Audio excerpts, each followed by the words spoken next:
ಎಲ್ಲರಿಗೂ ನಮಸ್ಕಾರ. ಪಂಚಮಿ ಹಬ್ಬದ ಶುಭಾಶಯಗಳು ಅಡ್ವಾನ್ಸ್ ಆಗಿ ಎಲ್ಲರಿಗೂ ಕೂಡ. ಇವತ್ತು ರವೆ ಉಂಡೆ ಮಾಡ್ತಾಯಿದ್ದೀನಿ. ಮನೆಯಲ್ಲಿ ಯಾವ ಥರ ಮಾಡ್ತೀನಿ ಅದೇ ಥರ ತೋರಿಸ್ತಾ ಇದ್ದೀನಿ.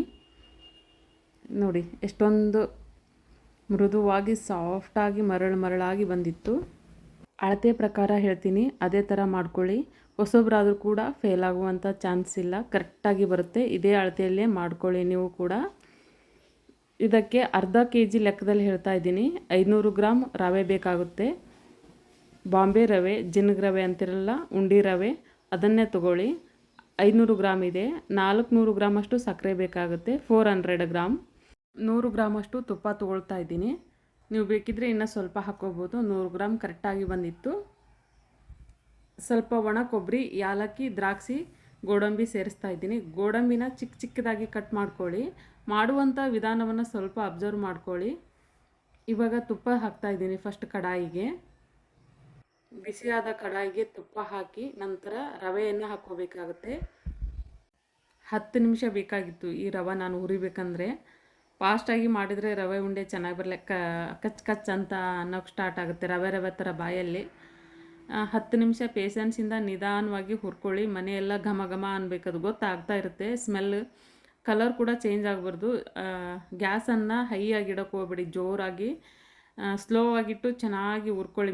ಮೀಡಿಯಮ್ ಆಗಿಡಿ ಉರಿಯನ್ನು, ಅಂದರೆ ಚೆನ್ನಾಗಿ ಬರುತ್ತೆ. ಇನ್ನೇನು ರವೆ ಫಿನಿಶ್ ಆಯಿತು ಉರಿಯೋದು ಅಂದ ತಕ್ಷಣ ಈ ಚಿಕ್ಕದಾಗಿ ಕಟ್ ಮಾಡಿರುವ ಗೋಡಂಬಿಯನ್ನು ಸೇರಿಸ್ಕೊಳ್ಳಿ.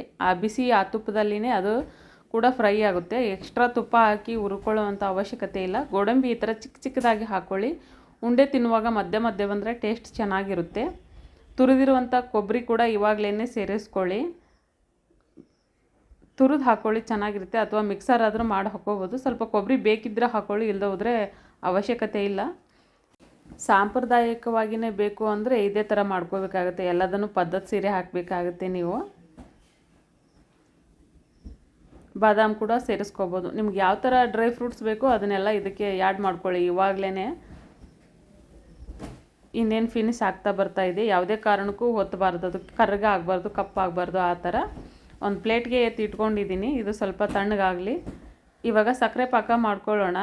400 ಗ್ರಾಮ್ ಸಕ್ಕರೆ ಹಾಕ್ತಾಯಿದ್ದೀನಿ. ಇದು ಮುಳುಗುವಷ್ಟು ನೀರು ಹಾಕ್ಕೊಳ್ಳಿ, ಸಾಕಷ್ಟೇ. ಜಾಸ್ತಿ ನೀರೇನು ಬೇಡ, ಮುಳುಗುವಷ್ಟು ನೀರು. ಒಂದೆಳೆ ಪಾಕ ತಕ್ಕೋಬೇಕಾಗುತ್ತೆ. ಈ ಯಾವುದೇ ಸ್ವೀಟು ಚಕ್ಲಿ ಮಾಡುವಾಗ ಸ್ವಲ್ಪ ಪೇಷನ್ಸಿಂದ ಮಾಡಬೇಕಾಗುತ್ತೆ. ಯಾವುದು ದಿಢೀರನ ಆದರೆ ರುಚಿ ಕಡಿಮೆ ಆಗುತ್ತೆ. ಇದು ಅದರ ಸುವಾಸನೆ ಇರ್ಬೋದು. ಸ್ವಲ್ಪ ಯಾಲಕ್ಕಿ ಕೂಡ ಸೇರಿಸ್ತಾ ಇದ್ದೀನಿ. ಪೌಡ್ರ್ ಮಾಡಿ ಹಾಕ್ಕೊಳ್ಳಿ ಈ ಸಕ್ಕರೆಯಲ್ಲೇ. ಒಂದು 5 ರಿಂದ 6 ಯಾಲಕ್ಕಿ ಪುಡಿ ಕಾಯಿ ಹಾಕಿದ್ದೆ ನಾನು, ಅಷ್ಟೇ. ಯಾಲಕ್ಕಿ ಪುಡಿ ಹಾಕಿದ್ದೆ. ಆ ರವೆ ಸರಿಯಾಗಿ ಹುರಿದಿದೆಯೋ ಇಲ್ವೋ ಅಂತ ಈ ಥರ ಚೆಕ್ ಮಾಡ್ಕೊಳ್ಳಿ. ಸ್ವಲ್ಪ ಅದನ್ನು ಈ ಥರ ಕ್ರಷ್ ಮಾಡಿದರೆ ಒಡಿಬೇಕದು, ಅಂದರೆ ಚೆನ್ನಾಗಿ ಹುರಿದಿದ್ದೀವಿ ಅಂತ ಅರ್ಥ ಅದು. ಇವಾಗ ಒಂದೆಳೆ ಪಾಕ ಬಂದಿದೆ, ನೋಡ್ತಾ ಇರ್ಬೋದು. ಸ್ವಲ್ಪ ಚೆಕ್ ಮಾಡ್ತಾಯಿರಿ ಮಧ್ಯದಲ್ಲಿ. ನೋಡಿ ಒಂದೆಳೆ ಕಾಣಿಸ್ತಾ ಇದೆಯಲ್ಲ, ಈ ಥರ. ಹಾಗೆ ನೀರು ಹಾಕಿ ಇಟ್ಟು ಆ ಕಡೆ ಈ ಕಡೆ ನೋಡೋದಕ್ಕೆ ಹೋಗ್ಬಿಡಿ, ಅಲ್ಲೇ ಇರಬೇಕಾಗುತ್ತೆ. ಒಂದೆಳೆ ಪಾಕ ಬಂದಮೇಲೆ ಅದನ್ನು ಅದಕ್ಕೆ ಹಾಕ್ಕೊಳ್ಳಿ. ಆ ರವೆಯನ್ನು, ಹುರಿದಿರುವಂಥ ರವೆಯನ್ನು ಹಾಕಿ ಚೆನ್ನಾಗಿ ಮಿಕ್ಸ್ ಮಾಡ್ಕೊಳ್ಳಿ. ಗ್ಯಾಸನ್ನು ಲೋ ಫ್ಲೇಮಲ್ಲಿ ಇಡಿ. ಈ ಟೈಮಲ್ಲಿ ಲೋ ಫ್ಲೇಮ್, ಫುಲ್ಲು 0ಕ್ಕೆ ಇಟ್ಬಿಡಿ. ಆಫ್ ಮಾಡಬೇಡಿ. ಸ್ವಲ್ಪ ಇದನ್ನು ಈ ಥರ ಕೈ ಆಡಿಸ್ಕೊಳ್ಳಿ ಚೆನ್ನಾಗಿ. ಈ ಗಂಟು ಥರ ಆಗಲ್ಲ, ಅದು ಆಲ್ರೆಡಿ ಹುರಿದಿರೋದ್ರಿಂದ. ಸ್ವಲ್ಪ ಈ ಥರ ರೆಡಿ ಆಯ್ತು. ಈ ಥರ ಆದ ತಕ್ಷಣವೇ ತೆಳಗಡೆ ಇಟ್ಕೊಂಬಿಡಿ ಅಷ್ಟೇ. ಗ್ಯಾಸ್ ಬಂದ್ ಮಾಡಿಬಿಡಿ.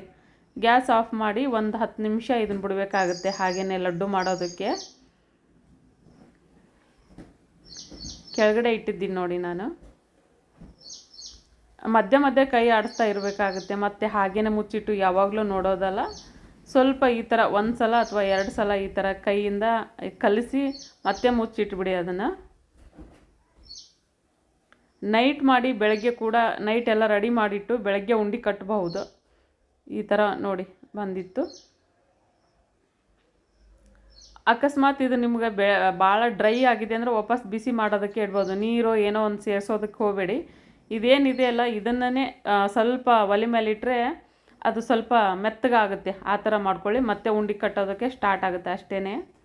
ಮತ್ತೇನೋ ಒಂದು ನೀರು ಗೀರು ಹಾಕೋಕ್ಕೋದ್ರೆ ಕೆಟ್ಟು ಹೋಗುತ್ತೆ ಅದು. ಆ ಥರ ಎಲ್ಲ ಮಾಡೋಕ್ಕೆ ಹೋಗಬೇಡಿ. ಇದೇ ಥರ ಫ್ರೆಶ್ ಮಾಡ್ತಾ ಉಂಡೆಗಳನ್ನು ಕಟ್ಕೊಳ್ಳಿ. ಕೈಯಿಂದ ಈ ಥರ ಮಾಡೋಕ್ಕೋದ್ರೆ ಬರಲ್ಲ. ಈ ಉಂಡೆ ಈ ಥರನೇ ಮಾಡ್ಕೊಳ್ಳಿ. ಸಾಫ್ಟಾಗಿ ಹಲ್ಲಿಲ್ಲದೆ ಇರೋರು ಮಕ್ಕಳಿಗೂ ಕೂಡ ತುಂಬ ಇಷ್ಟ ಆಗ್ತವೆ. ನಿಮಗೆ ಯಾವ ಸೈಜ್ ಬೇಕೋ ಆ ಸೈಜಲ್ಲಿ ಮಾಡಿ ಇಟ್ಕೊಳ್ಳಿ. ಮಧ್ಯದಲ್ಲಿ ಈ ದ್ರಾಕ್ಷಿಯನ್ನು ಹಾಕಿಲ್ಲ ನಾನು, ಹಾಗೆ ಚೆನ್ನಾಗಿ ಕಾಣಲಿ ಅಂತ ಈ ಥರ ಹಚ್ತಾ ಇದ್ದೀನಿ ಅಷ್ಟೇ, ಮೇಲೆ ಒಂದೊಂದು. ಒಳಗಡೆ ಲೈಕ್ ಮಾಡಲ್ಲ ಯಾರೂ ಕೂಡ, ನೀವು ಬೇಕಿದ್ರೆ ಹಾಕ್ಬೋದು. ಇಷ್ಟೇ, ಈ ಉಂಡೆ ಕಟ್ಟೋದು ಏನು ದೊಡ್ಡ ವಿಷಯನ ಅಲ್ಲ ಅಂತ ಹೇಳ್ಬೋದಲ್ವ. ತುಂಬ ಸಿಂಪಲ್ಲಾಗಿ ಮಾಡ್ಕೊಳ್ಳಿ. ಹಬ್ಬವನ್ನು ಚೆನ್ನಾಗಿ ಆಚರಣೆ ಮಾಡಿ, ಎಲ್ಲರಿಗೂ ಕೂಡ ಒಳ್ಳೆಯದಾಗಲಿ. ಲಡ್ಡು ರೆಸಿಪಿ ಇಷ್ಟ ಆದರೆ ಲೈಕ್ ಆ್ಯಂಡ್ ಸಬ್ಸ್ಕ್ರೈಬ್ ಕೊಡೋದನ್ನು ಮಾತ್ರ ಮರಿಬೇಡಿ ನೀವು.